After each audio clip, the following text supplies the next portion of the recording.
Everyone, I am so excited because this is my first ever interview with Biofrost. It's the second week of LCS.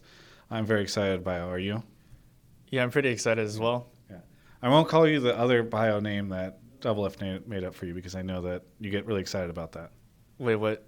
What? I don't know what name he calls me by. It rhymes with Patty, I guess. Bio Patty would be a name that it would rhyme with. No, he just calls me by Vincent. Oh, okay, good. Sorry, he must have told me something different on all those tweets that I saw on Twitter. Must have been incorrect. Either way, let's talk a little bit about the 2017 year for you. You were rookie of the split last split, and obviously kind of bounced onto the scene. How do you feel about 2017 so far for yourself? It's been nice. There's been like a couple of bumps in the road because we haven't really looked as dominant as before, but it definitely feels like we're improving with every match, and every game we get to 3 games, so we're getting a lot of stage practice. So we're definitely getting in the games, and I feel like maybe a couple more weeks in we'll be like a pretty strong team. Yeah. It would be impossible to have this conversation with you without talking about the difference in bot lane for you this year. What is it like playing with Wildturtle compared to your previous AD carry? Well, Doublelift, he was like really aggressive. Turtle's also very aggressive. The thing though that Doublelift did that's different is that he has like a really big shot calling role in the team. So we definitely have to fill in that void. We didn't like expect Turtle to do it. Like you can't expect someone to do that because once that void's gone, once that void is filled, we'll be like a really strong team. Yeah. So it definitely is going to take us like a couple weeks to get there. Who on the team right now is doing any of the shot calling, or is it kind of split between a lot of the different members? Well, right now there's like a lot of information sharing, and then whoever that sees the call will make it. So let's say we get a chunk bot and then we're like, okay, let's dive. That could be anyone. It could be me, it could be Turtle, but it definitely requires everyone else on the team to step up, because if no one steps up, then it's just going to feel like a really passive TSM, like the TSM that we saw in like C9 or something. Right. So what do you think of yourself compared to some of the other supports in the LCS right now? Well, personally, I think that I'm pretty good mechanically, but there's like some communication stuff that I need to improve on. I feel like I've improved like decent amount over the past split, communication wise, because before I was kind of just like really focusing on mechanics, but now I've been like toning that down and focusing more on like how to set up plays, like how to execute and how to like organize stuff. So I've been working on that, and hopefully like this split I'll be able to have like a better understanding of how to do that and be able to do that. Did you ever see a couple years ago that meme of Doublelift's head, but then like Choster inside controlling? You never saw that? No, it was okay. I'll send it to you later.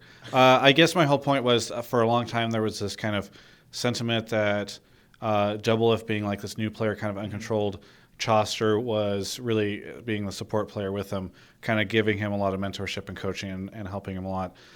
Given that you were a relatively new player last year, laning with Doublelift, is that, and it sounds like to you that from talking to you that he had this like shot calling experience. Mm-hmm. Do you find yourself like now having to sort of step up? Was there a factor for him last year of really helping you and guiding your decision making in the lane? Yeah, because like Doublelift Peter, he would like really know what to do in certain situations. So it would be very clear cut on like what our plan is. Oh, like let's wait for this and then we can make this play. So now that's kind of gone, and then we kind of have to, well, personally I have to like step up and be able to like make those decisions myself. So sometimes it can look like a blunder in lane or something, but I've been trying to improve on that because when I've been playing like for a split with Doublelift and then suddenly I'm not playing with him anymore. And before it was like he definitely did a lot for the team. So it just requires me and everyone else to step up. I have been talking to a lot of AD carries who are a little frustrated with how much of a utility role they have. Conversely, supports now seem like they get to do some crazy stuff with like Malzahar and Misfortune, etc. What do you personally think of the support meta at the moment? Well, it's definitely a lot more fun than playing Braum and Alistar every game, because there's like more diversity. There like difference in skill actually shows, because when before you're playing Braum and Alistar in lane, you wouldn't really see a lot of solo kills, mainly just like team fights. You see like the difference in skill, but now it's definitely like really obvious with all the mage supports like Karma, Zara, MF, whoever thought MF would be a support, and then like Malzahar. So it's definitely a lot of playmaking, and it definitely shows like the difference in skill in lane.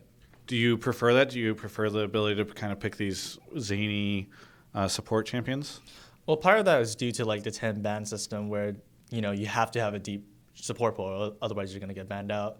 So you have like all these crazy picks coming in, like even Thresh is being played now, whereas like before, like he would never be played.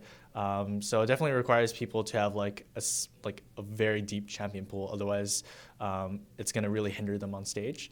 So definitely I like it because it requires me to play like a wide variety of champions, and it's definitely a lot better than playing Braum every game. Yeah. I'm also curious about the current support staff for TSM. Is it kind of similar to last year? Is everything pretty, I mean, obviously Parth is still around, all that, but how do you feel about the current support staff and how everything's going there? So like in Summer Split, we had Weldon, who was like our sports psychologist, and now he left. He's in G2 now. So we have a new sports psychologist has been working with us. He's been taking more of like an observatory stance for now, but he's going to continue to work with us as the split goes on. So hopefully that will help us with like, what to do in game and like leadership stuff and communication stuff. So it'll be good. Does Parth mostly handle the analysis of the game? Or does he ever step in and try to foster communication or help with sort of the outside the game issues? Parth definitely does a lot. He's like a smart guy, so he helps with like stuff here and there, and he all around does like a lot for the team, so it's nice. Yeah. Very good. I'm trying to think if there's anything else. Generally speaking, any surprises for you now that we're a couple weeks into the LCS? Well, FlyQuest looks really good. Yeah. I was surprised because, teams that come from Challenger, they generally don't look too great, aside from like maybe like Origin, who like look really strong. So FlyQuest coming in and being like really dominant in the first couple of matches, it looks really good for them because they're coming off like they have a lot of momentum and they look like a top contender right now. Very good. Biofrost, anything you want to say to any of the fans out there as Rainover looks in through the window for my next interview? Thank you guys for supporting me, and hopefully you like this interview. Hopefully Travis likes it. It's lived up to my hopes and dreams, Biofrost, okay. yeah. Okay, that's good. All right. Very good. Thank you so much for the interview. And for everyone else, you can check out the rest of our coverage of all things esports here at Yahoo Esports.